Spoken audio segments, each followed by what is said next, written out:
Hello everyone. आज मैं इस लेक्चर के माध्यम से स्टोरी ऑफ इंग्लिश के चैप्टर नंबर 3 जिसका नाम है ओल्ड इंग्लिश का सभी क्वेश्चन आंसर डिस्कस करने वाला हूँ। अगर आप क्लास 11th या 12th में हैं और बिहार बोर्ड के स्टूडेंट हैं तो ये आपके लिए बेहद इम्पोर्टेंट रहने वाला है। हम जानेंगे इस लेक्चर के माध्यम से कि जितने भी क्वेश्चन जो चैप्टर 3 का है सभी को हम लोग इसमें कवर कर लेंगे। सबसे पहला बात कि लिखा हुआ है यहाँ पर ऑब्जेक्टिव में कि write T for true and a for false statement. सही के लिए टी लगाना है और गलत के लिए एफ लगाना है। ए नंबर कह रहा है क्वेश्चन कि old English is known also as Anglo Celtic English, यानी कि ओल्ड इंग्लिश को एंग्लो सेल्टिक इंग्लिश भी कहा जाता है। ये सही है कि गलत है? तो अगर आप इस चैप्टर को नहीं पढ़े हैं तो इसका मैं सेपरेट लेक्चर बना दिया हूँ, उसको जाकर पहले ज़रूर देख लें, तब इसको देखेंगे तो बेहतर समझ में आएगा। फिलहाल ये टी हो जाएगा यानी कि ट्रू हो जाएगा ए number.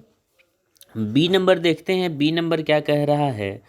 Old English was a single uniform language. याद रखना, अगर आप पढ़े हुइएगा तो old English single uniform language नहीं था, या डायलेक्टिकल था जिसके पास 4 डायलेक्ट थे। ठीक है, तो ये क्या हो जाएगा? 2 नंबर यानी कि बी नंबर फॉल्स हो जाएगा। सी देखते हैं। सी नंबर क्या कह रहा है? सी नंबर कह रहा है कि the writing system of old English is very different from what we find today. We के बाद एक वर्ड छूट गया है, फाइंड, FIND। ठीक है, FIND, फाइंड टुडे। जो आज हम अंग्रेजी में शब्द को पाते हैं वह पहले के समय की तुलना में अलग है। ठीक है, तो ये बिल्कुल सही है, क्योंकि पहले के जो अंग्रेजी था और आज के इंग्लिश है उसमें बहुत सारी डिफरेंसेस आपको देखने को मिलेगा, बहुत सारे अंतर देखने को मिलेगा। ठीक है, नेक्स्ट कह रहा है क्वेश्चन डी नंबर क्या कह रहा है? Scandinavian influence on old English vocabulary also also affected the grammatical system, यानी कि स्कैंडिनेवियन जो भाषा आया वह ओल्ड इंग्लिश के समय में ग्रामेटिकल स्ट्रक्चर को बदल कर रख दिया। ये बिल्कुल सही है। अगर आप लेक्चर नहीं देखे हैं तो पहले ज़रूर देखें, तब जाकर के यह समझ में आने वाला है। ठीक है, ई नंबर क्या कर रहे हैं जरा हम उसको देखेंगे। The era of king Alfred was very bad for English literature. ये गलत है, फॉल्स है, क्योंकि किंग अल्फ्रेड का जो युग था वह इंग्लिश के लिए गोल्डन युग के नाम से जाना जाता है। उम्मीद है सारी बातें बुझा रही होगी।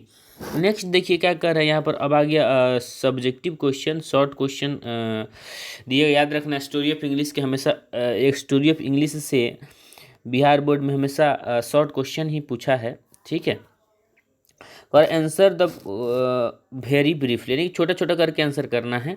एक नंबर क्वेश्चन कह रहा है कि what was the impact of the Norman conquest on vocabulary of English. जब नॉर्मन लोग कॉन्क्वेस्ट किए, आक्रमण किए, तो अंग्रेजी के शब्दावली पर क्या प्रभाव पड़ा? उसका आंसर यहाँ लिखा हुआ है। The impact of Norman conquest on vocabulary of English is include of large number of French word from Europe to mainland Britain. यानी कि जब नॉर्मन कॉन्क्वेस्ट किए थे तो उस समय बहुत सारे फ्रेंच शब्द को अंग्रेजी के शब्दावली में जोड़ा जाने लगा। नेक्स्ट कह रहा है 2 नंबर क्वेश्चन कि name the 4 dialects on old English. Old English के 4 को डायलेक्ट का नाम बताना है जो आपके समक्ष दिख रहा होगा। सबसे पहला डायलेक्ट है, जरा ध्यान से देखना, 4 डायलेक्ट में केंटिस। ठीक है, केंटिस, नॉर्थम्बरियन, मर्सियन और वेस्ट सेक्सन, ये 4 डायलेक्ट है। डायलेक्ट का मतलब होता है बोली। ओल्ड इंग्लिश के समय का 4 को डायलेक्ट है, केंटिस, नॉर्थम्बरियन, मर्सियन और वेस्ट सेक्सन। 3 नंबर क्वेश्चन कह रहा है कि write the feature of the runic character, यानी कि र्यूनिक कैरेक्टर का क्या फीचर था, तो देख लेते हैं। र्यूनिक कैरेक्टर कहने का अर्थ होता है कि ओल्ड इंग्लिश के समय में जो शब्द था, लेटर था, वह कैसा था।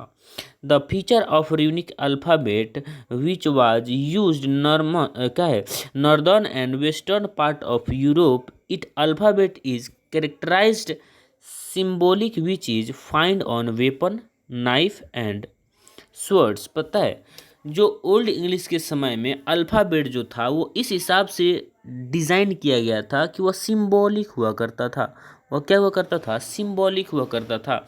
और जिसे हम क्या वेपन या नाइफ के रूप में, हथियारों पर, किसी चाकू पर उस निशान के रूप में हम देख सकते थे। ठीक है, तो ओल्ड इंग्लिश के समय का जो यूनिक अल्फ़ाबेट था वो ऐसा ही था। नेक्स्ट क्वेश्चन कह रहा है, name the two major influence on the old English. Old English के दो गो महत्वपूर्ण प्रभावित करने वाले शब्द कौन हैं? तो दो गो मेजर इन्फ्लुएंस कौन कौन था? तो ज़रा ध्यान से सुनिएगा। लैटिन और स्कैंडिनेवियन। लैटिन और स्कैंडिनेवियन जो भाषा थी वह ओल्ड इंग्लिश के समय में काफ़ी प्रभावशाली रहा। नेक्स्ट कह रहा है कि name the 4 manuscript of the old English that have survived. यानी कि 4 गो हस्तलिपि का नाम बताना है जो ओल्ड इंग्लिश के समय में सर्वाइव कर रहा था। तो वो 4 गो हस्तलिपि कौन कौन है जिसे हाथ से लिखा गया मैन्युस्क्रिप्ट, वो कौन कौन है? क्योंकि पहले के समय में प्रिंटिंग टेक्नोलॉजी नहीं था, तो उस समय चीज़ें को हाथ से लिखना पड़ता था, तो वह मैन्युस्क्रिप्ट कहलाया।